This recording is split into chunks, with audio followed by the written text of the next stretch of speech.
Good morning and welcome. Good morning. It's hard to believe that this is Eric's Club's 47th lecture series.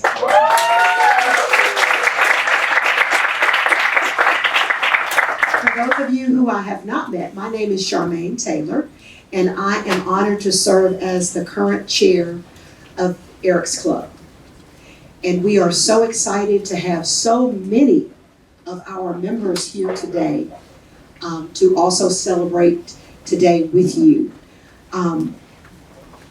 Before I introduce our first presentation this morning, for those who may not know, this organization, Eric's Club, evolved and began and then evolved initially under the leadership of Dr. Clinton Rapole, who served in many roles at the University of Houston Hilton College. And a couple of months ago, he lost his beautiful wife of 61 years, Lee Rapole, and in about 10 days, we lost him.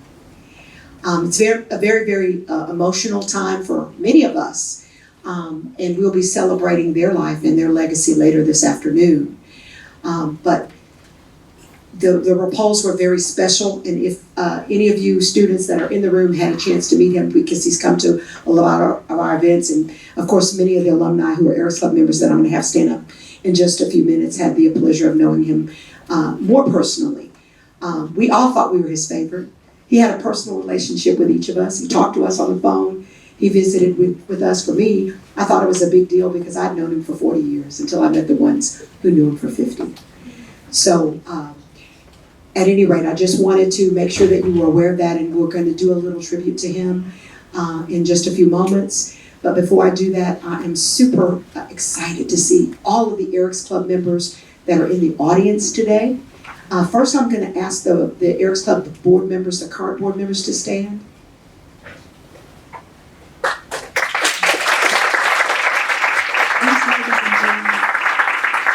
I need to do my job every day. We also are fortunate to have a number of past chairs who have served in the role that I'm serving today. Would all the past chairs please stand?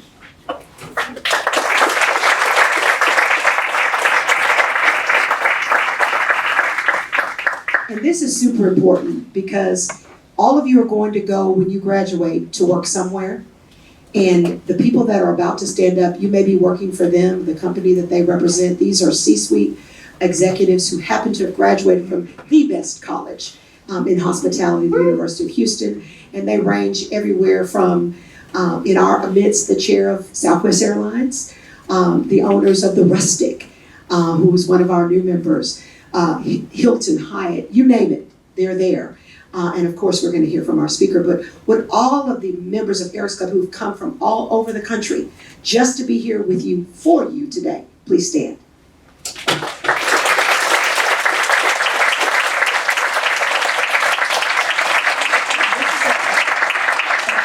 Representation. There are only 70 Eric's Club members in the world, and I would say that close to a half of them are here today. That's saying something about what you mean to us as students, but also what we mean, what the college means to us as well.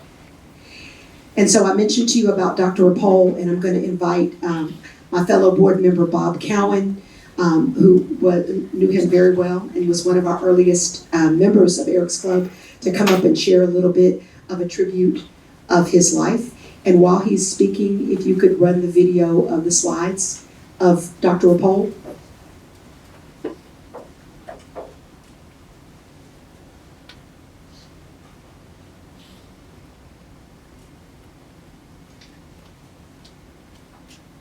Hi, good morning. Good morning. Do I need a microphone, or do I have to have this? You do. You're on. Can you hear me? Can you hear me? Okay. Well, good morning. I'm Bob Cowan, a 1976 graduate of our college. Yes, it's hard to believe I retired a while back, but I graduated 50 years ago. I'm here to speak today about how Dr. Rapole's legacy has gone beyond the classroom through Eric's Club. His vision was simple: to create a bridge between past graduates and current students to ensure their career path of experience, wisdom, and professional networks would flow back into the college. Originally known as Eric Hilton Distinguished Lecture Series in 1999, Dr. Rappole would invite accomplished alumni back to campus to share their stories, experiences, life lessons with current students. Many of us are honored to have been chosen to be previous speakers. Back in the day, when I was moving around the country, I was based out of Connecticut in January of 2001. Dr. Rappole made his really first call to me at work ever. I moved so much, not everybody had my phone number because I moved a lot. But his typical opening and approach since the early 70s was all the same in 2001. You go, "Hello, Mr. Cowan. Clint Rappole here. How are you?" I mean, asking everybody over here laughing because that's exactly what he would do. And he was just always so respectful. He asked me to join Eric Hilton Distinguished Lecture Series in March of 2001 as the third lecturer. So it wasn't a very big club back then, it was three. Alfie Johnson and Felice Jarvis was the second. I couldn't have been more excited at the opportunity. In 2005, these speakers formally organized into what is now known as Eric's Club, a group of high-achieving leaders who serve as mentors, advisors, and supporters of the Hilton College. As Charmaine said, today we have more than 70 inductees. Over time, Eric's Club members have become an active group with a common goal: to give back to the Hilton College, an institution that helped launch our careers. Our Eric's Club members return to Hilton College and U of H, not only to speak to students, but also support scholarships, networking opportunities, and future development of the college. Additionally, since Dr. Rappole's idea took root, Eric's Club has raised millions of dollars to support our college. Reflecting on my history with Dr. Rappole and our college, in 1972 we were in our infancy. As we had classes, but we had no physical structures. Our classes were all over campus. Until 1974, when about 10 classrooms were built where Cougar Grounds is right now. And a few school structures in 1976 when I graduated. I returned regularly to visit Dr. Rappole and observe the incredible transformation of our college.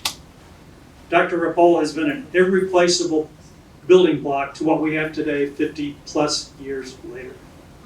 Selfless, kind, incredibly intelligent, he took whatever roles he was asked to perform with passion and professionalism. He and his lovely wife, Lee, have been steady supporters of the Hilton College, and they represent a spirit of mentorship, service, and commitment that defines the hospitality profession. Dr. Rappole and Lee's influence in creating Eric's Club have ensured that the Conrad and Hilton College of Global Hospitality leadership remains not only a place of learning, but a lifelong professional network for leaders in hospitality. We will certainly miss their warmth, guidance, and wit.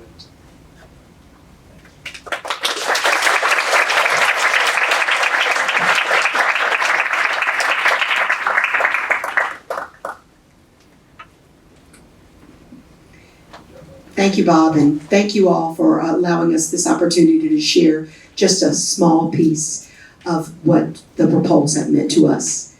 And now, we all know why we're here, right? We're going to hear our guest lecturer today.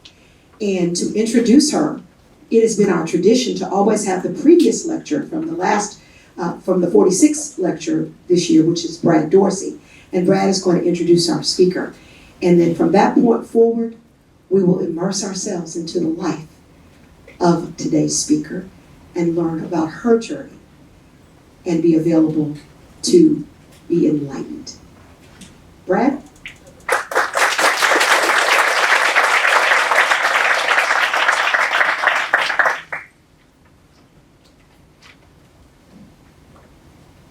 All right, it's great to be back on campus today to see our awesome students, our amazing faculty, and fellow alumni.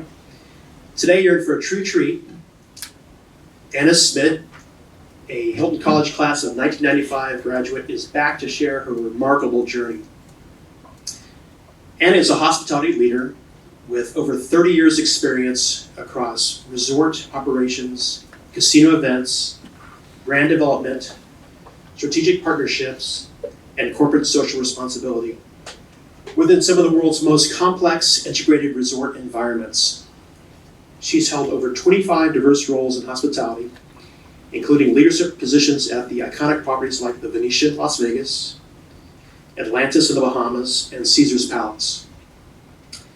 Over time, Anna shifted from high-impact operational roles, such as launching the destination brand Love Atlantis and serving as the liaison for the Las Vegas Spear Project. So she shifted from high-impact operational roles to purpose-driven leadership. As Vice President of Corporate Social Responsibility at the Venetian, she led initiatives that strengthened community partnerships, advanced sustainability, that aligned business strategy with social impact. Key achievements include co-developing a massive food rescue program and leading diversity and inclusion programs. But what truly makes Anna is her rare ability to balance high-stakes corporate power with a deep commitment to community impact. Anna's not just an executive, she's a purpose-driven architect within our hospitality world. She currently sits on the Dean's Advisory Board here because she leads with values, not just titles. Anna's now embracing a new, well-deserved chapter, pursuing her doctorate in global hospitality, serving on charitable boards, pursuing her hobbies, and spending more time with her family. So please join me in giving her a warm Hilton College welcome to Anna Schmid.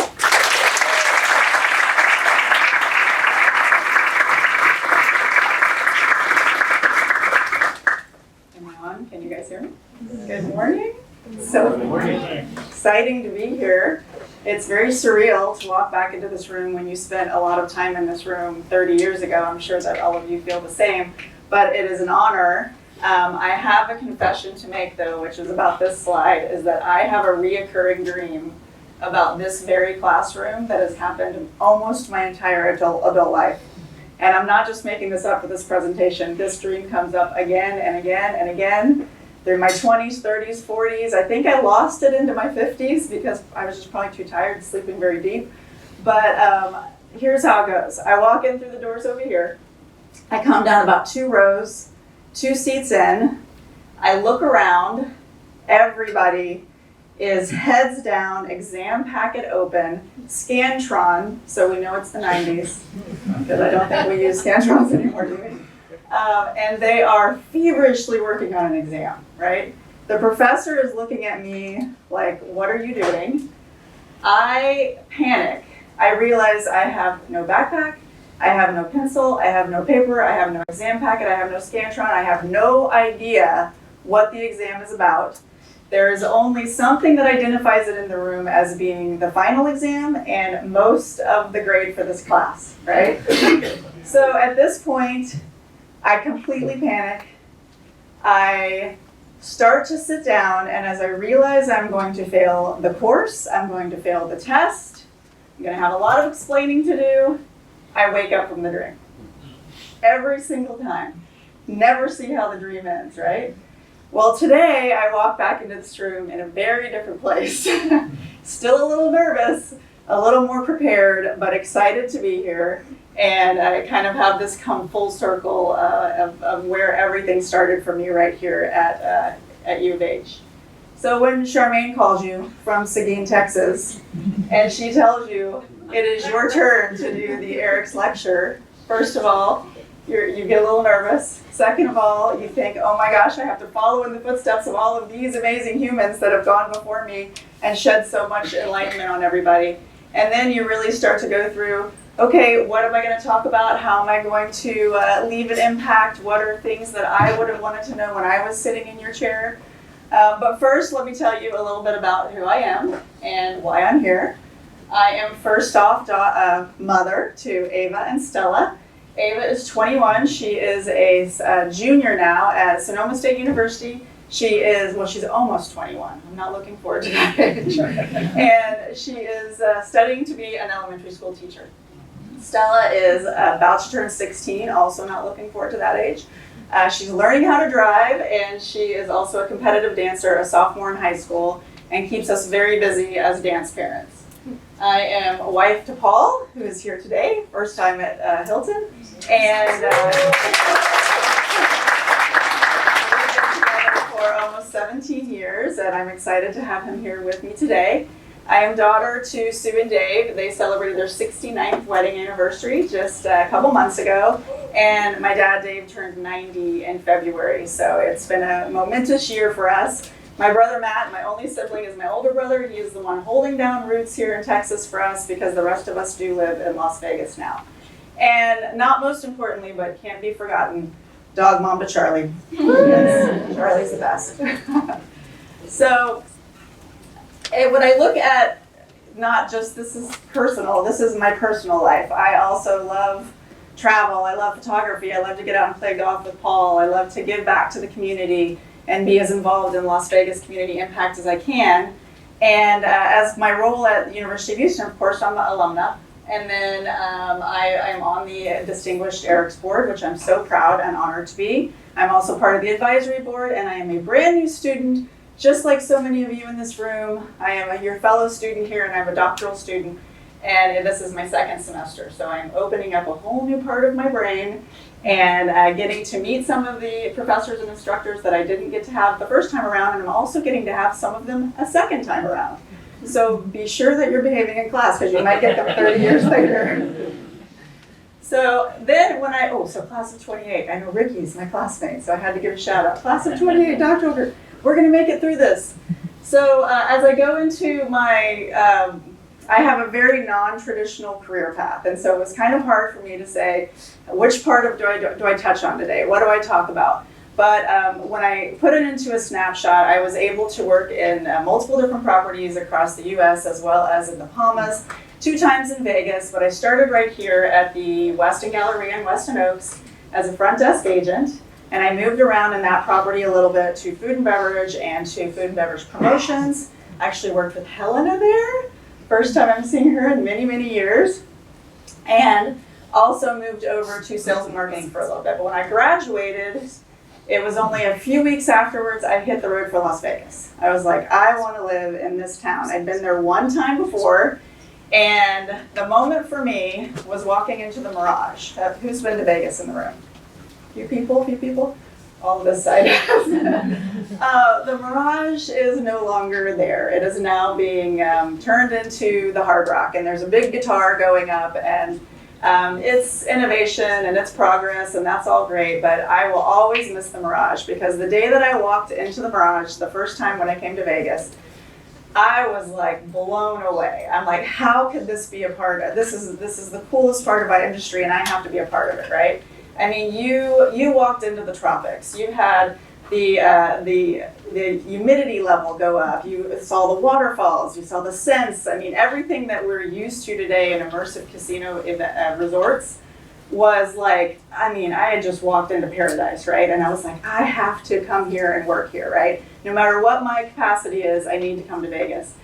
So I never worked at the Mirage. I spent a lot of time at the Mirage, but I never got the chance to work there. But I did move to Vegas and work at Caesar's Palace for many years. I started there in room reservations agents department, and I moved everywhere that they'd send me. If they told me there was a position open and they thought that I'd be a good fit for it, I would move there. I moved to the pool, the spa, the salon, the business center, concierge. I spent a year and a half as a bell captain on graveyard shift at Caesar's Palace. So if you ever want to hear some stories about what happens at 2 a.m. at Caesar's Palace, I will sit down and have a cocktail with you and tell you all about it. But it was an eye-opener, something that I never thought I did, but of course I had someone that pushed me that said, this would be a good role for you, we need your help there, you can lead these people.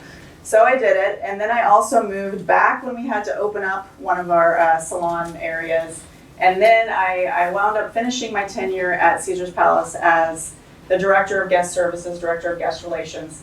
And then I hit that moment where I was applying and interviewing for Director of Hotel Operations, would have been my next step in that trajectory. And I was about 2 interviews in, I had my next one the next day, and I said, this is not what I want to do. I do not want to spend the rest of my career in hotel operations, on the operations side. I loved our industry, but it just hit me that I was climbing the wrong ladder. And I could have gotten that position, and I could have very well continued on that trajectory, and it would have been an amazing career. But I knew that it didn't feel right for me because I saw the people that were in those positions, and I watched, what they were doing and what their lives looked like, and the 24/7 and always, on and there on the holidays and the weekends and never really any minute off. And I knew that there were other things that I wanted to do in my life as well.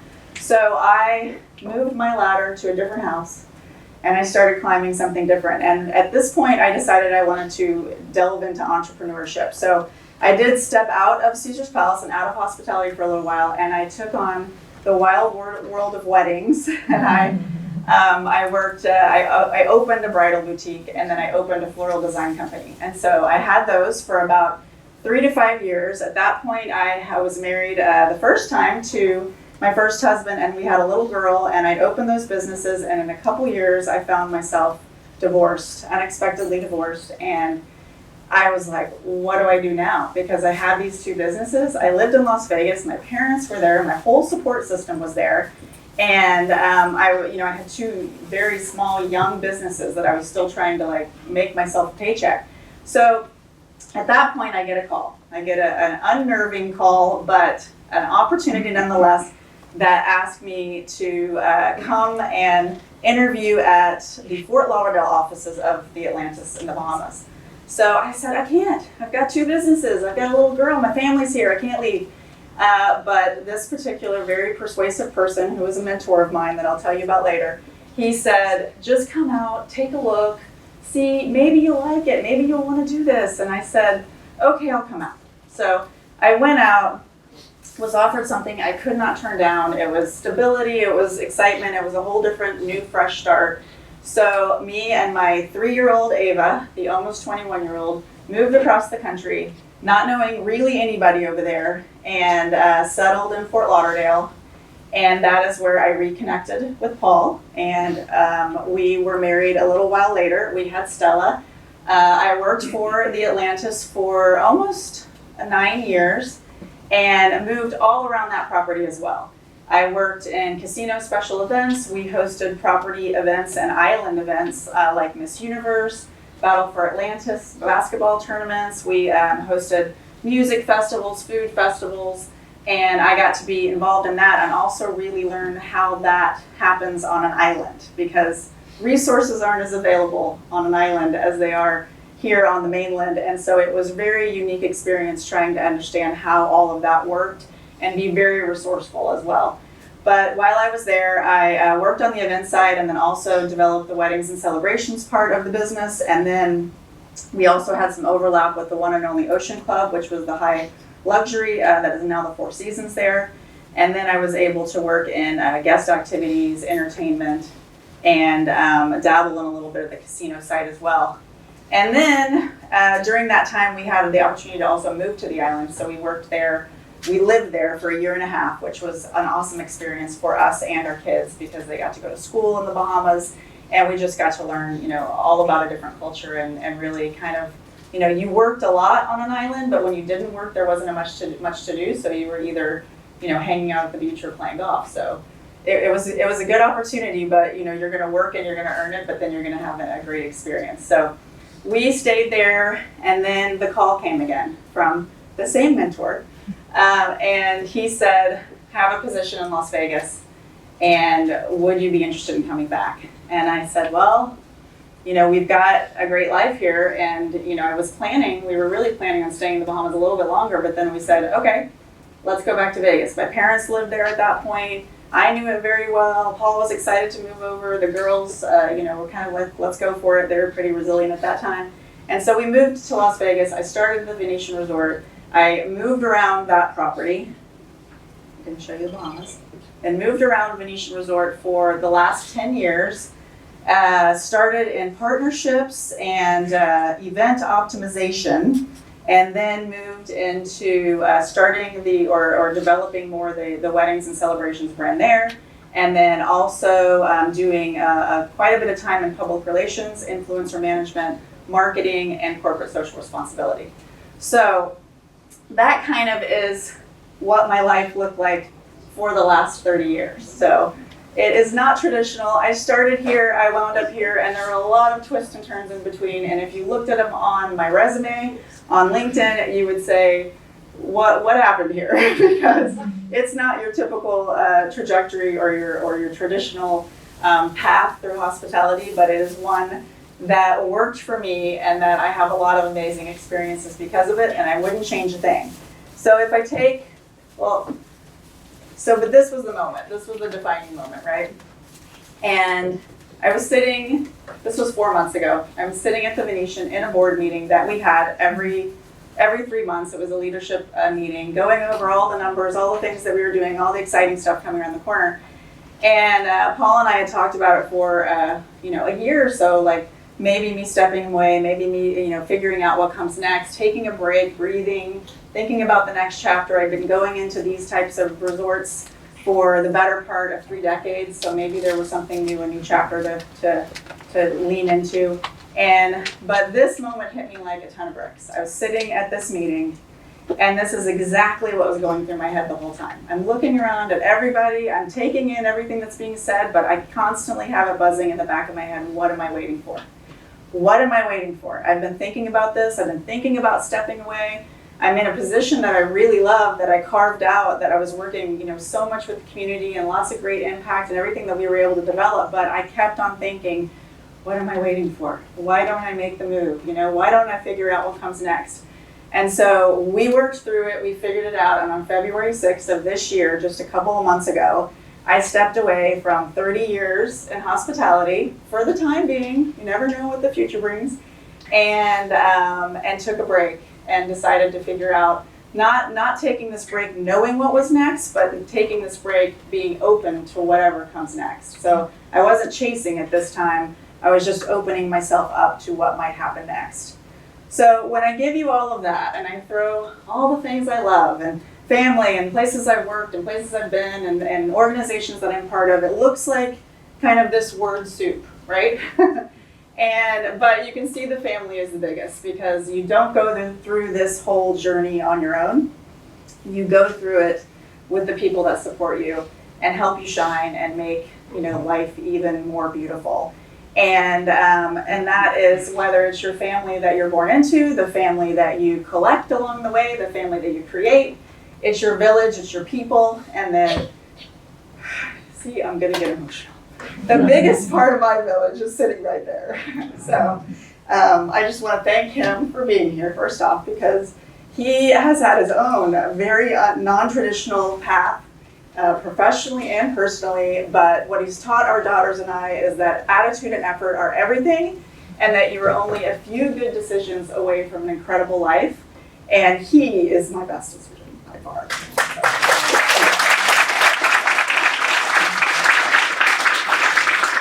So, over the mushy stuff, let's get to it. So when I was thinking about this speech and what it looked like, it was a very interesting time for me because I was stepping away, and if I would have been writing this presentation and telling you about it 4 months ago, it would have been different. I would have been in a major corporation telling you all the stuff that was going on there and everything that was happening, but now I was at the end of this chapter, and I was like, what a great time to be able to just like tie a bow on a chapter, get an opportunity to speak to you all about it, and then walk out the door and go to the next chapter. So I was very excited, very therapeutic. I sat in my guest room on the floor, I looked through pictures, I laughed, I cried, I talked to myself walking around the house. It was fun, but I probably wouldn't have taken the time to do that if I wasn't asked to be a part of this. So thank you, Charmaine, for reaching out. Thank you, Eric's Club, for always supporting me. Thank you, Dean, for always welcoming me back with open arms to the school. But what I wanted to do today, when I started to think about the whole 30 years, what were the takeaways? What were just a few things that stood out to me that I thought I could share with you that maybe as you're starting off your career, there might be, one little nugget that you can take away, or maybe just an entertaining story. But I tried to kind of compress it into just like 5 takeaways, couple challenges along the way that I have for you that would be a little bite size that you could take with you. So the first one, be present, connect, and communicate. I know this sounds like buzzwords that you hear all the time. But you are sitting in like this incredible lab of like human awesomeness at this hotel school. And if you're not taking advantage of all the opportunities that are available to you, or even some of them, you might be missing the moment. And I just want to encourage you. I mean, I get the newsletters. I see the donuts with the deans and tailgate parties and the student organizations and the corks and forks and all of these different things to get involved in. And usually I just have a lot of FOMO because I don't live here. And so I can't participate in everything, but I think about all of you that are immersed in it right now and all the opportunities that you have to engage and get involved. And I really encourage you to do that while you're here. How many seniors do we have in the room? A few? How quickly did the last 4 years fly by? Was it like, I mean, it was like a millisecond, right? It just felt like you showed up and then boom, you're graduating. And congratulations, you're like next month.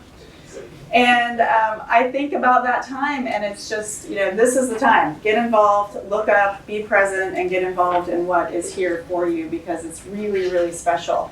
And to do that, you have to connect. You might be sitting across the room from someone that will be in your wedding. You might be sitting across the room from someone that you will lead or they will lead you, or possibly you hit a time in your career, you hit a little speed bump, and that person reaches out to you to say, I have an opportunity for you. So connect with the people around you and really be present and, look up and engage and be a part of this special place. And then you can't do that without communicating. And I'm big, doesn't matter who I'm speaking to or what class I'm speaking to, communication is key and it's becoming a dying art. We are hiding behind keyboards, we're hiding behind text, we're not communicating in person as much as we used to. I see it, in work environments. I saw it, over the last 10 years, just someone not willing to walk down the hall to a different office to have a conversation or pick up a phone. And I feel like you have a lot on your shoulders to bring this art back, to communicate and really be present. And when I say communicate, I mean, talk to the person in the elevator, talk to the person in the line at Cougar Grounds. Ask a question. Just engage that little bit because we don't do that as much as we used to, right? And I was listening to, I think it was Hoda Kotb on her podcast. She's used to be on the Today Show and now she's got an Empire Joy 101. And she was talking about 3 tips for kids, young adults in their 20s, and what they should do today, these 3 tips. And the one that stood out to me was speak to someone you don't know every single day. Every single day that you're out walking around the world, speak to one person you don't know. And I know that I'm guilty of this. I can be walking down the hall on my phone or sitting in the doctor's office and not paying attention. But if you take the time to talk to one person every day, it's not just the fact that you might be able to meet someone you didn't know. It's the fact that you just get more comfortable with speaking in uncomfortable situations. So whether it's speaking up in class, speaking to someone you don't know, doing a big presentation, just doing more of that, because what I've seen over the last 20 years of hiring people and talking to people and interviewing people, it's the communicators that are standing out. It's the people that are having a great engaging conversation with you and can do a little storytelling and really make that moment something that you remember, that are kind of advancing and moving forward. So that's what I challenge you to do. And your challenge is to speak to someone you don't know every single day next week, okay? So here's a throwback. Here's my connection at U of H. This was probably 1993-ish. And the way I leaned in at the university, we did not have all of these awesome programs that you have today. We had a few, and we tried to get involved in as many as we could. But this was the internship to Aruba one summer. And so about 25 of us went, and we worked all around the Holiday Inn Hotel. We worked at the front desk, we worked in sales and marketing, we went out and did, beach chair retrieval, we did it all, right? We had a great time, we learned a lot, but Kathy there on the right, I haven't seen Kathy in years and years and years, she's in the right on both pictures, had my back, because what I did learn very quickly is that I'm not a very good gambler. And we can attest to that, we have some luck every now and then, but so we would work very, very hard on this internship, and then we had an opportunity for the first time to be able to step into the small casinos. And we went on certain nights and we learned how to play blackjack and do different things. Well, when we finished our internship about a month later and flew back and got off the plane, my parents picked me up at the airport. And I was like, Mom, Dad, I owe Kathy $300 because I overextended myself in the casino. And so they took care of it. I worked to pay them off, but I learned very quickly that we do not build all these casinos on people coming in and winning. So that was a life lesson that I got from something that I leaned into and was present at with the programs we had here at the school. My second takeaway is invest in relationships. They go both ways. This is so important to me because I think about the relationships that were poured into me when I was at this school, in this very room, when I took different classes. And one that stood out to me was Agnes DeFranco's class, and it was probably accounting or something back then. I don't know what I took. But all I remember is that the content, I probably don't remember that well. That's the other side of the brain for me, but I tried really hard. But I do remember how she made us feel. She made the topic approachable. She made herself approachable. And now 30 years later, she's my professor again, and she makes us feel the same way. It's the investment that she's putting in her students and into me at that age. And then I also had, in this very room, I had Dr. Barth. Haven't seen Dr. Barth in years. But I remembered thinking, this is hospitality law, I'm walking in, I really don't have any interest in this subject. And he made it so dynamic and energetic and had such great stories and has stayed connected along the way that he invested in us and he made me remember that experience. And so it always goes back to me to this quote. I've learned that people will forget what you said, people will forget what you did, but people will never forget how you made them feel. And I think that's a big part of this university and this school is that you make people feel welcome, we make people feel encouraged and that they can go out and conquer the world, and that's how I felt coming out of this school. But the one interaction that I had that really changed the trajectory of my entire career in life was also in this room, and it was a class, Travel and Tourism, and Gene Monteagudo taught it. And I have not connected with Gene also. He's been gone from the university for a long time. But he also was great in letting us know about opportunities. And I'm sure you guys have the same experience that, the professors, instructors are letting you know what's available in the local market and even nationally. And he would tell us, I have a contact here, I have a contact there, let me connect you. So one day he told us about an opportunity at the Weston Galleria, Weston Oaks, for a front desk agent. And I was already working something part-time and I was going to school, so I was like, I don't know if I want to do that.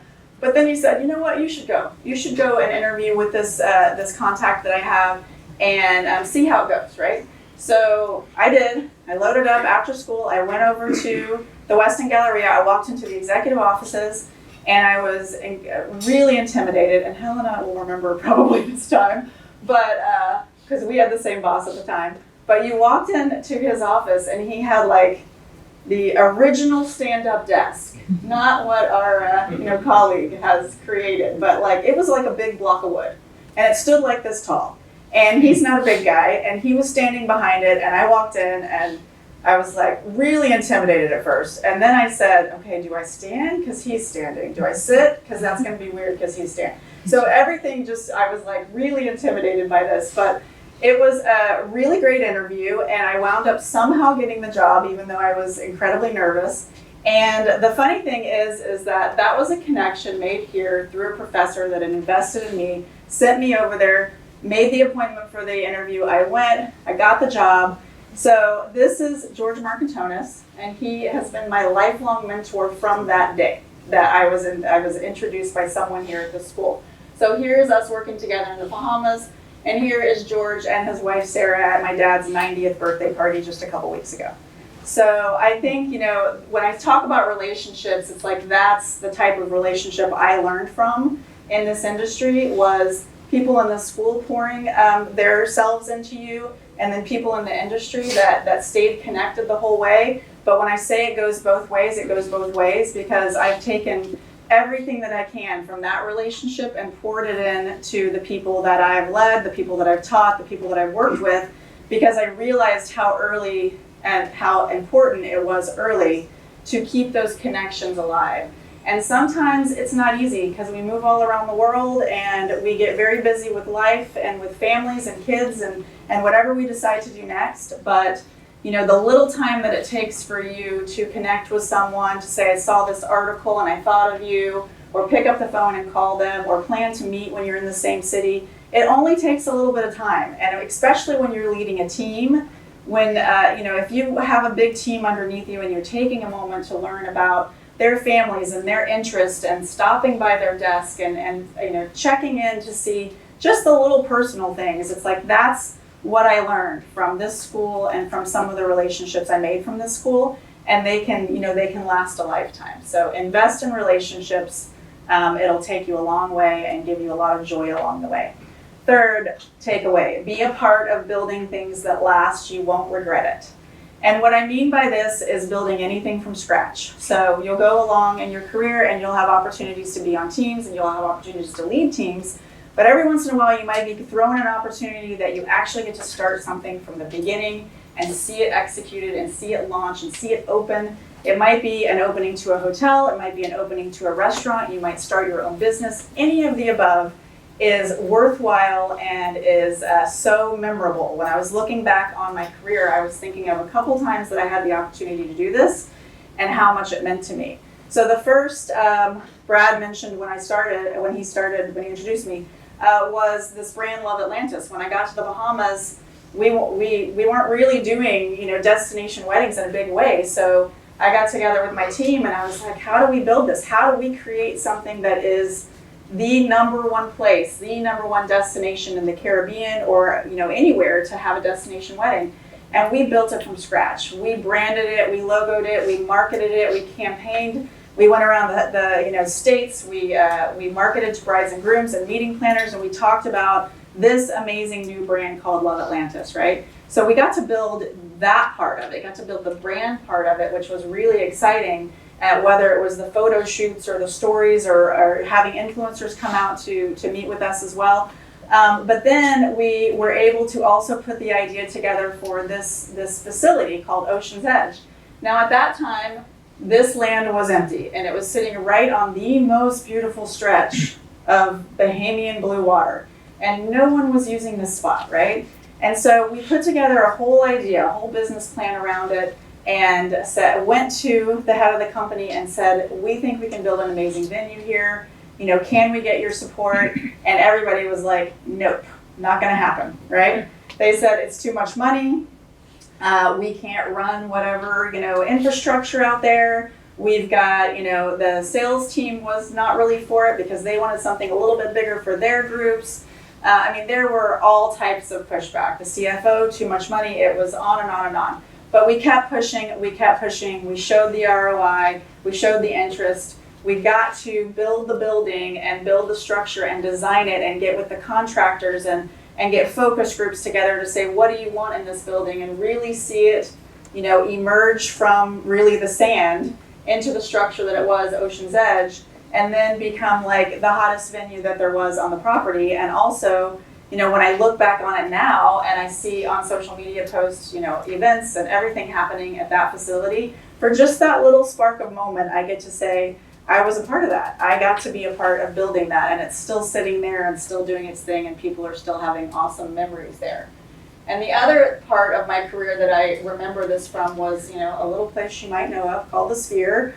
But you'll see this September 27th, 2018. It was originally supposed to be MSG Sphere at the Venetian Las Vegas. That whole word was supposed to be on the building. Well, you see it now, and it is just Sphere, right? So, but that was just a little bit of this this evolution of this whole project. But when I was at the Venetian, I was in a role I was really comfortable with. I was really happy with what I was doing at that time. And I got an opportunity to move over because we needed someone that would just manage the relationship between the Venetian and Madison Square Garden. And these were like two big gorillas in the room, right? And I said, I don't know if that's for me right now. I'm not sure if that's the path I want to take.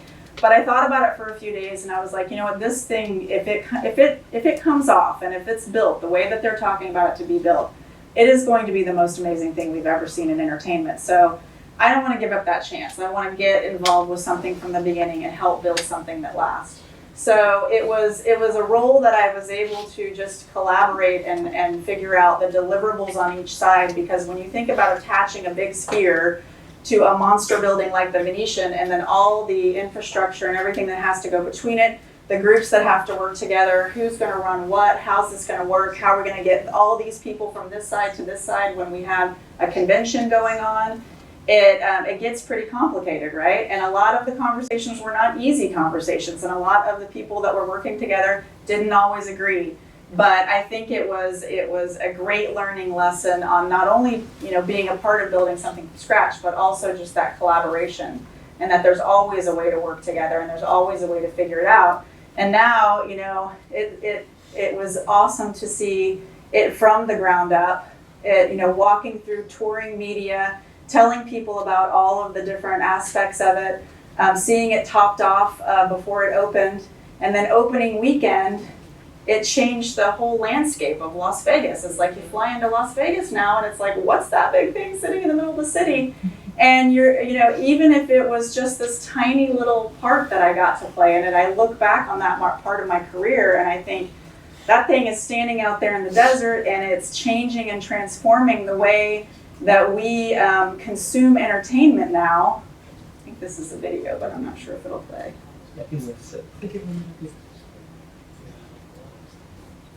I'm not sure that video is going to play, but. So that was a moment, because going in there, watching everybody walk in the doors, sitting in the seats and watching U2 come out for the first time to open the Sphere.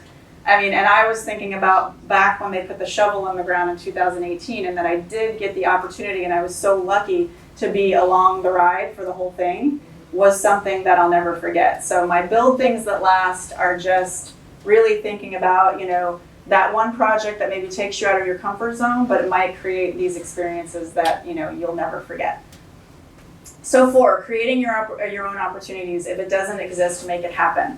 This is big for me because I always think that there's a gap in an organization. I always think that there's something that maybe you're interested in doing, but that role doesn't exist, or you think, I don't really want to walk into my boss's office and say, I think this would be a great idea. But some of the greatest things that happened to me in my career were after taking that shot, being, you know, having that courage to walk in and say, I think that we should do this, and I think that I should be the one to do it, and this is why I think that. But 1, it takes just the courage to have the conversation. 2, sometimes you have to make some sacrifices on both ways with you and the company. But I think just having that moment and realizing that, you know, just because the role doesn't exist, just because the product doesn't exist or the company doesn't exist, doesn't mean that you can't build it or you can't be a part of starting it. It's just having that conversation and having the courage to say, I think that I can do this, and we should fill this gap. So for me, the biggest part of this was when I was at the Venetian, and I was in a role that encompassed public relations and marketing, and I also had community sustainability and D&I, and I went to my boss and I said, I think that this deserves its own role. I think that we should be, you know, focusing on corporate social responsibility and really looking at our community involvement and everything that we could give back to this community, because I had kind of moved in my career to, instead of just advancing businesses, I really wanted to be purpose-driven and be taking a role in the community, and knowing that we had 9,000 employees and, you know, hundreds of millions of dollars in EBITDA, that we should be doing this, that we should be giving back more to the community, and we should be more involved, and we should create an entire program around it. So we'd always been, you know, volunteering and doing small things, but we branded it, we talked about it, we turned it into part of our culture. We called it Love for All, and when anybody saw anybody out in the community in a red shirt that said Love for All, they knew it was the Venetian. They knew that we were out there getting involved. And so I think being a part of being able to put that together, and then also create through through Love for All, the Food Rescue Alliance, which Brad also spoke to earlier, is I couldn't have ever done this if I hadn't said we need to do more in the community. And we have a convention center. 3 million square feet almost, and we served 4 million meals every single year, but even the smallest surplus of those meals is hundreds of thousands of meals left behind. So we started from scratch. We tried to figure out how can we streamline this, how can we make this into a program that will give back to our community and that will also divert waste and align with our meeting planners initiatives. And so we got it on board. We branded it Food Rescue Alliance. We rolled it out to some other resorts even and some other companies, and now it still lives on through the Venetian and through the Just One project, and it rescues and feeds about 300,000 meals a year in Las Vegas. So I think the part of that holds so true to me is if I wouldn't have had that courage to walk in and just say, we need to focus more on this, and this is what we need to do it. I mean, at first, you might get a lot of no's. You might get people that say, we don't have time for that, we don't have the money, we don't have the budget. But it doesn't mean it doesn't stick in the back of their head, and that 3 months later, the opportunity might become available, and then you can say, okay, I'm ready to run with it. So this was me and my team being able to run with it, which has been definitely the most fulfilling project that I worked on in all of my career. When someone asks me, like, what are you most proud of?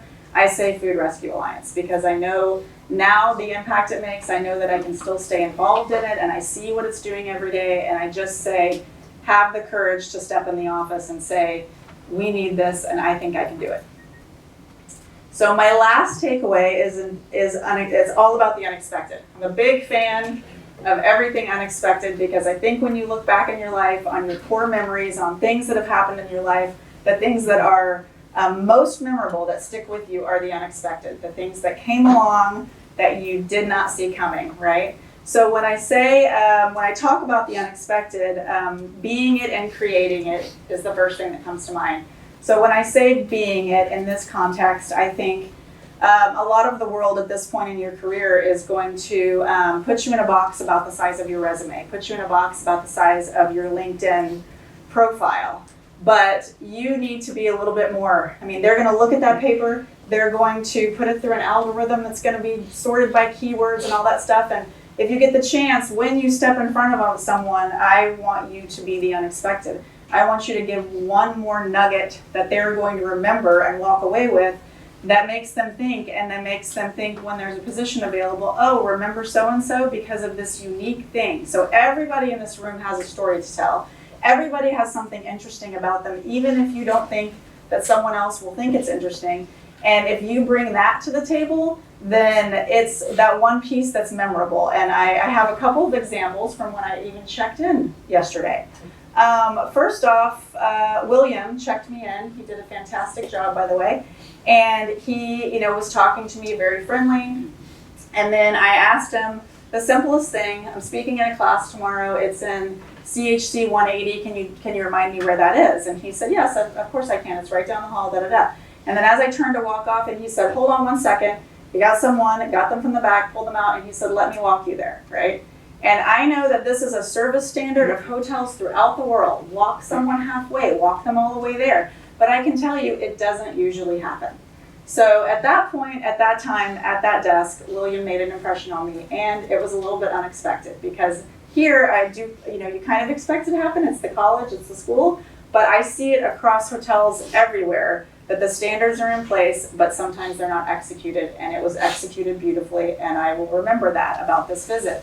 And then Paula helped me out getting all of this together, let me come into the room to get some of my nerves out and to work through a couple things. And I just asked her a couple questions. I asked her, when are you graduating? She told me, what do you think you want to do? She could have been very basic about this and said, well, I graduate next May and I've got a couple of job interviews, da da da da da.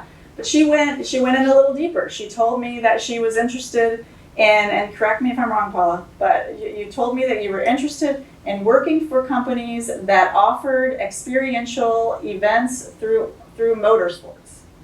I nailed it, right?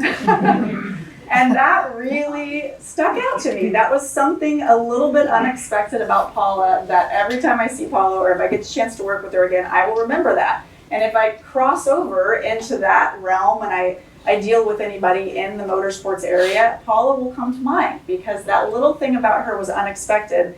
And she didn't have to go that deep, but she went a little bit deeper. So I think that, find that little nugget about you, find that little thing that is interesting, and when you can, weave it into your interviews, weave it into your conversations, be a great storyteller about yourself, and be comfortable, talking about that, because those little things will stand out to people. And then when I say create it, this is near and dear to my heart because we are in an industry that creates magic every day. We have the opportunity to have the most beautiful place setting. We have the opportunity to serve the most incredible meal, to provide the lodging for someone's most momentous occasion. And we are innovating and we are evolving as we go along, and people are experiencing the world and destinations in ways they never would have before, and that is the industry that we are in, right? But we have the chance to create magic all the time. We have little opportunities to create something that someone's going to remember forever. And I think back to something super simple at Caesar's Palace. I was the pool manager. Our pool had been under construction for like 10 months, so we had a lot of like really unhappy people. And finally the pool's opening, right? And there's a line out the door for people to come to the pool, and I'm standing there greeting people as they're walking in, and a family of 4 walks up, and it's a gentleman, his wife, and 2 teenagers. They walk up, and they are the first persons out the door. And then the gentleman says, "I'm going to be the first person at the pool." And I was like, that's great, So I said, I'm going to go back to the office and get the camera, because of course we didn't have that. And I said, I'll be right back. I want to get a picture of the first person at the pool. And so his wife and his 2 teenage daughters wanted nothing to do with the picture. They were like, "No, Dad, you're weird," whatever. And so he said, forget it. He got all ready. He walked out of the pool. He stood like this. He waited for me to take his picture. I took his picture. I thanked him for coming. I went back. I had it developed. I got his address. I sent him the picture, right? That's all I did. That was it. Thank you for being the first person in the pool. Sent it to him. As I continued on at Caesar's Palace, I changed roles, or he was promoted or changed roles about 7 or 8 times. And that gentleman found me every time. He came back every year in the different department. If he couldn't find me, he went back to the old department. He asked them where I'd been and where I'd moved to. He came, he brought the picture, and he said, "Remember me? I was the first guy in the pool." And I'd be like, "Yeah, you were here last year. But I mean, at that point when I was doing that, did I say this guy's gonna remember this forever? But it was a little tiny bit of the unexpected. And he came back year after year after year to just like remember it, because it was memorable for him. And then another one that I thought of was at Atlantis, when we were connected to the One and Only Ocean Club. We would host like some really, extravagant weddings. There were people that came and spent millions there on their kids' weddings. And we had one group out, and if you've been to a wedding or part of a wedding, you kind of know that the bride, the bridesmaids, and the mother of the bride kind of consume all of the energy, right? I worked in the industry for a long time. That's okay, it's their moment, but they're running around, they're doing all their stuff, they're very excited. The father of the bride is sitting back and just taking it all in. He's like loving every minute of it, doesn't want to really be part of the chaos, has invested the time, the energy, the money, just wants to see it all happen. But we kind of caught on to this over me and our team. We're like, man, he's such a nice man, but he's just like, he's not really talking to that many people. He's just really he's taking it all in. He's enjoying the moment. So we had a conversation with him one night, and just at that welcome party or something, and we said, well, what are your favorite things to do? And just engaging conversation. And he said, I love horse racing. I'm a huge horse racing fan. So then we got together and we were like, okay, how can we do something just to make him feel special? So we went to our pastry chef and we said, can you create a chocolate racehorse and send it to this man's room by tomorrow? And he said, I can do it. Well, you don't always have those resources, but we had an awesome pastry chef at that time. He made the chocolate horse. We sent it to the room just to him and said, we've so enjoyed meeting you. Thank you for bringing this business to the property, and enjoy your daughter's wedding. And he told everybody about that chocolate horse all weekend. You would have thought the wedding wasn't even happening anymore, because he was walking around showing people pictures of the chocolate horse. And so, okay, that took a little bit more lift than, let's say, just taking a picture and putting it in an envelope and sending it. But it was resources that we have available to us. The pastry chef was over the moon to do it because it was something unique and different that he got to work on. And we got it out the door the next day and the guy was blown away. So I just think as you're going along your career, when you can find those little +1 moments of magic, then create the unexpected. Be that person that creates the unexpected so the guy from the pool comes back and sees you every year. So when you think about the unexpected, I think the most important part is to embrace it. And I go back to this slide because that squiggly line was really me like embracing the unexpected as it came throughout my entire career. Because like I said, not traditional, not the normal path, but as it came, I said yes. I met people, I made relationships, I did the best I can, and was every step I took in the right direction? I don't know, but it got me, here talking to you today, and so I feel like it worked out well for me, right? But it's not everybody's path, and that's for sure. So when I encounter the unexpected, this is something that I did recently. And I can tell you that my entire adult life, anybody that has said, let's get together and make a vision board, I would say I am busy that day because I didn't want any part.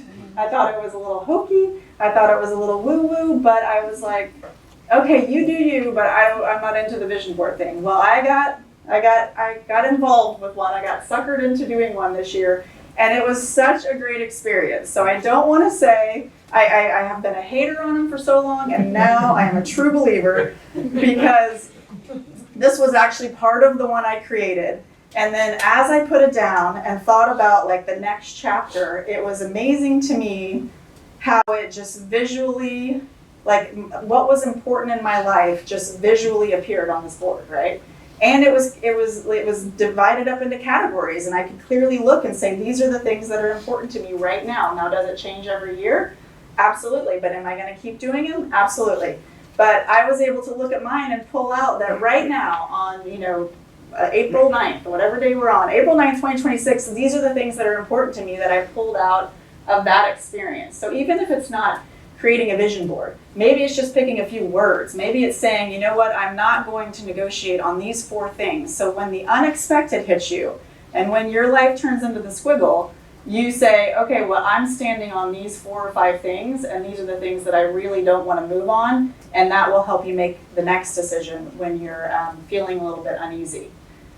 So those are my 5 takeaways, but as I was completing them and working on this presentation, I tried to think about what is the common thread? Like what's holding all these pieces together that makes them make sense? And it was the humans. It was the human part of what we do, right? And so when I thought back, I looked at humans connect and communicate, humans invest in relationships, humans build things that last, humans create their own opportunities, and humans embrace the unexpected. And I was here a few visits ago, and I walked into the Hall of Honors when it was pretty new. And there was a big wall that said hospitality is human. And I went in there the other day, I think they're renovating and it's not there, but I took a picture of it. I posted it on social, I tagged the school, and I thought, how true is that right now? Because we are in this time where we have so many ways to connect but feel more disconnected than ever. And we are evolving and innovating, and I think that you have picked the perfect industry because the human element, it will always be here. It will always stand on the foundation of the humans that are delivering the service and creating those magical experiences. So if you think about your career, think about your choices, but always think first that hospitality is human. And it always will be, right? It always will be. So I don't know what happens next for me, right? I am in a to be continued state of mind right now, and I'm very happy about that. I'm in my doctoral. I have a few ideas up my sleeve, but nothing that I really, am sure. And that's okay because I'm excited for what happens next. But what I encourage you, no matter what your journey is right now in hospitality, if you reach that point, you don't know what's next, you're not sure if you're in the right room, you're not sure what's going on, you're having that crazy dream like I had, just walk in the room, sit down in the chair, see what happens next in the dream, Embrace all of those unexpected opportunities and the amazing humans that come along with your journey. That's all I have.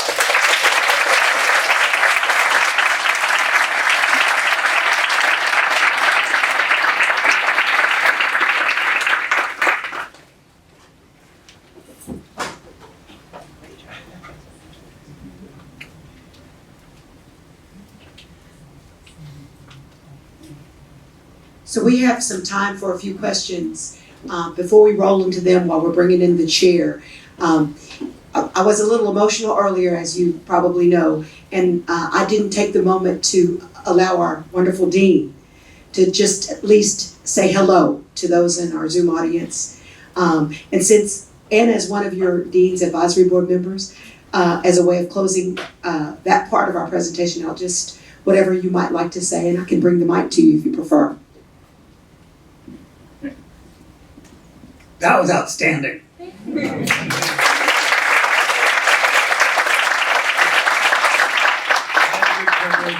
Teaching one of our first courses in our new online doctorate, and we have great students, and Anna just surprised the heck out of me because I knew her a little bit, but the quality of her work and her deliverables were really thoughtful, and it made you think. It made me just want to go, wow, we're doing this for the right reason, and she's in the right program, and she's going to be hugely successful.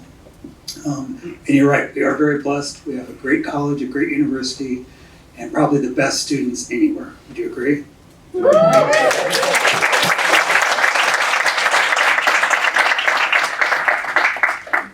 And it is, as is our custom, when you reach this part of being in Eric's Club, I also do have to thank Dean Reynolds because you introduced Anna to us.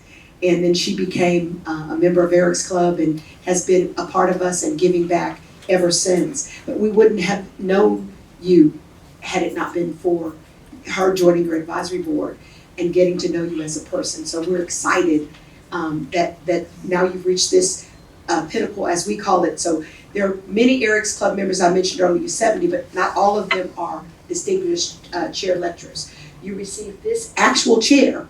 Every one of us has one in our homes if we've spoken. And so yours has already been shipped to you in your home. But on behalf of Eric's Club, we present you with this chair to designate you now as a distinguished lecturer of Eric's Club.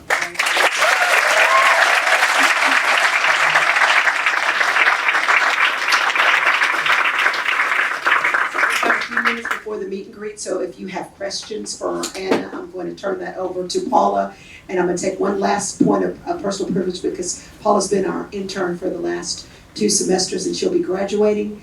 We have been phenomenally blessed to have your leadership and your support. Stay in touch with us, we'll stay in touch with you, but we're very, very grateful for all you do now, all you have done, and we're excited about what you're going to do next.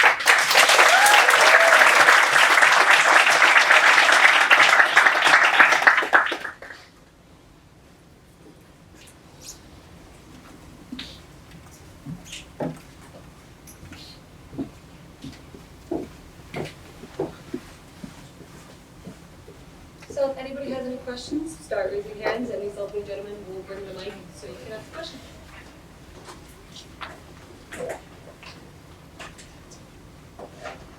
Hi, so if I remember correctly, in your presentation you talked about how you were 2 interviews into a hotel operations position before you decided to switch. So if you were to go back, would you still make no changes and get the roots in the industry and then switch, or would you have started a completely different path in the beginning? I don't think I would change my decision. I had probably 10 or 12 years in the hotel ops side, so I did feel like I had a foundation of many areas, or just enough to be dangerous. But so I don't think that I would have changed my path. But I do believe in getting that foundation. And even when I'm looking at resumes and I talk to students, I think that when someone does have that reservationist, that housekeeping experience, the really foundational of what makes all these amazing buildings operate, it kind of gives them a little edge up in my book, because they've been there, they've done that, they've been against the fire, or on a heavy change out day and all those types of things that the front desk and guest services and housekeeping go through. High volume restaurant opportunities, because I don't think that you can't replicate that experience. That is like something you have to live. And I know that even when I moved over into the marketing side, the people that were interviewing coming from the hotel ops side and then coming into marketing were always a little bit, more valuable, because they could connect the dots. They could speak the language of the front desk and know that what the marketing team was coming up with could actually be executed at the front office. So if you've done the fundamentals and you go to marketing, PR, whatever, you have a layer that a lot of people that just go straight in one path on that side don't experience. And so they can't speak the same language. So the foundation is key. Thank you so much. You're welcome. Glad you're there.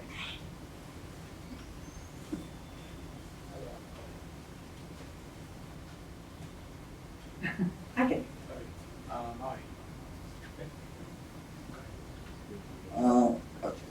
So my question for you was that, were you in a position where you feel like you had to make like a tough choice between which and which, and did it affect like your community or anyone around you?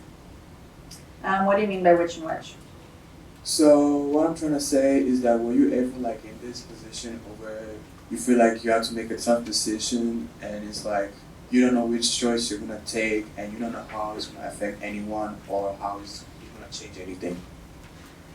Yeah, I mean, there are several occasions like that where, I mean, a lot of the examples I can give when it's like restructuring a department, or even when you have situations where you have to be involved in the process of layoffs or cutbacks, and then you're trying to figure out which direction it's going to go. Not only how is it going to affect the individual that it's happening to, but also the morale of the department, the structure of the department, who's taking on the work going that. I mean, so in my career, most of those occasions were when we had to make tough decisions. And then I think it's just being that empathetic leader. And I mean, for me, it was like when I had to let someone go, I mean, it was super emotional for me, because I'd usually gotten so close to my teams. Like a year and a half ago, I was informed that we had to let 2 people go on my team, and one of them was probably my closest kind of like work wife. Like we were really, really close, right? And I had to make some hard decisions. I had to make some hard decisions on how I communicated it to her, if I followed exactly the rules of the company, or if I chose to go with my heart and do it in a more empathetic manner. And I went with my heart, because I think that's always the way you go. But those were a lot of the situations where I struggled by making a decision and how it would impact everybody. But I think it's like you have to be immersed in the situation. You can't just make the decision, make the call, and walk away. You have to stay after for the tears and the unknown and the what happens next. You have to be involved in that entire process. Otherwise, the team can fall apart. Does that kind of answer your question? Yeah.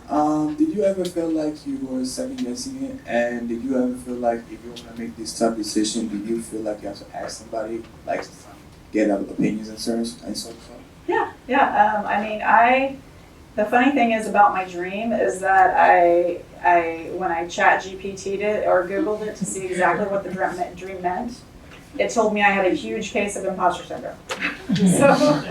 And I was like, okay. And then it says, you might be worried about the next step, or you might be worried about being in the room where you don't know enough or whatever. But I think your whole career is like that. I mean, we can say that, you can look at us as experts in the field, but every day we're winging it. There's a little bit of winging it going on, because we're learning as we go too. So yes, I asked for advice. I asked for feedback. Some decisions you have to make without the feedback, because you get too many chefs in the kitchen, and then it's very difficult to make the decision. But I mean, there were a lot of times that I went to several different people to say, give me your feedback on this. Did I always follow their feedback? No, but I wanted to have it. So yes. Thank you. It was an honor to meet you, ma'am. Thank you for your question. What challenges did you experience working in a foreign country? Oh gosh, there were a lot. There were a lot. Just I mean, Paul could probably speak to this as well. Getting a driver's license. We had trouble getting a driver's license. That's a long story, but an entertaining one. I think it was, I think every country's different. I think that in the Bahamas we walked into. There were only a certain amount of expats that could actually work for the company. So every expat was kind of under a microscope of why are you here? Why should you be here? And understandably, you have to prove yourself and why you're there. But I think that the benefits way outweighed the challenges.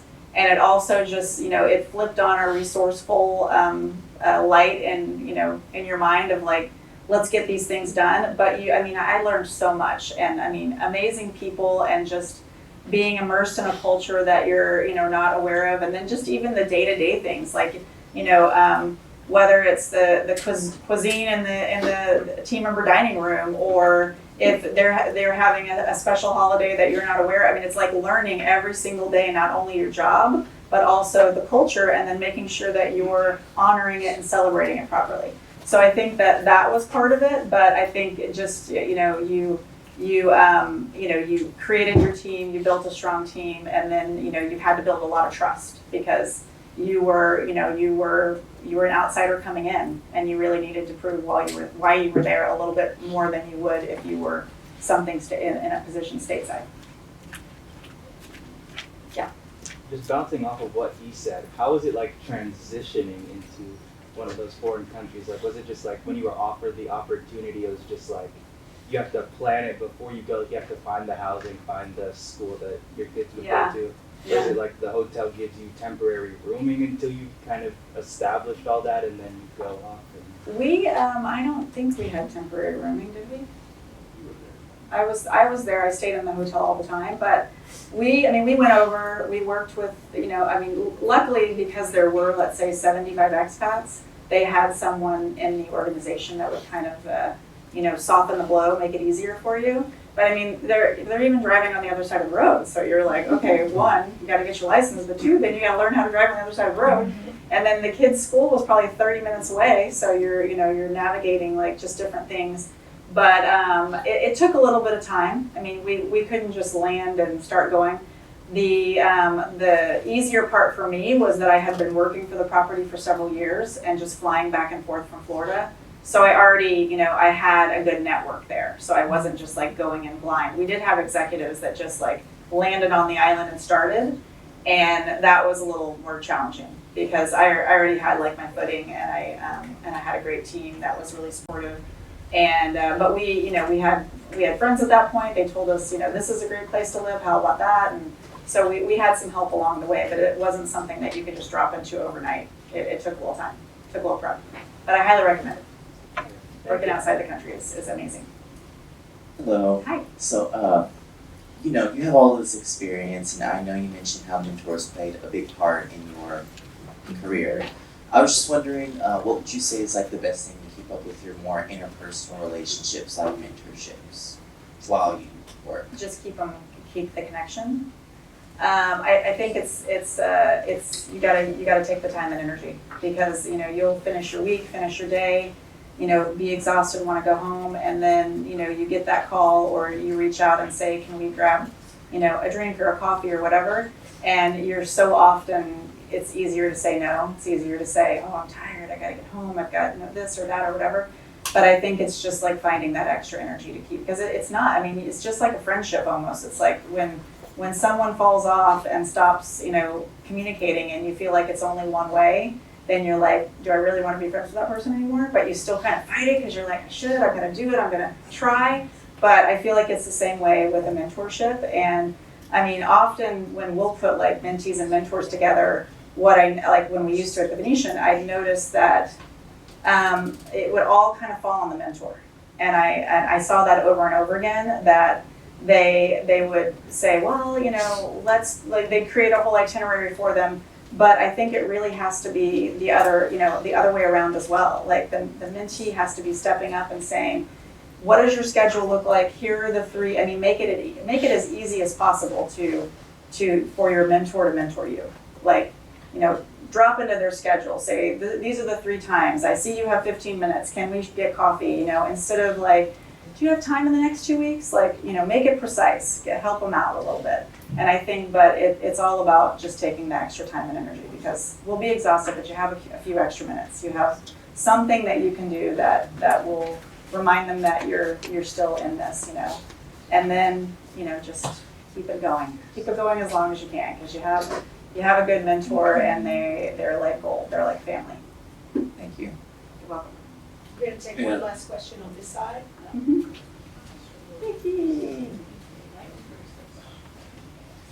Who's your favourite professor in the technology? One, congratulations on lovely leave, because Thank you. just to let everybody know here, we have twice as much food as we have starving people in the world. So it just tells you how much food we actually have. And number 2, did you meet Bono? No. But there was this guy, the opening weekend, that looked just like Bono, that was showing up in different places in the hotel, right? And he fooled everybody, because people were taking pictures with him. They put it on internal in our in the Venetian internal like social pages, like Bono's in the building, whatever. It was not Bono, but I mean that's the only version of Bono that I What's met. the name of the nonprofit you started again? Relief?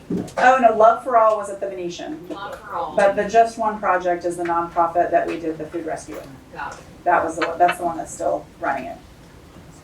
Yeah. One last question, real quick. Anna, thank you. Great presentation. Thank you. You're a rock star. You know that Houston is a place of opportunity, etc., a great city. And it'd be nice if one of your options would be to reconsider becoming a Houstonian again. Exactly.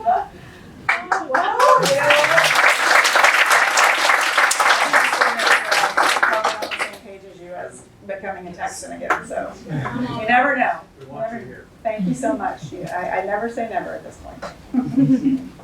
Wasn't she fabulous? Super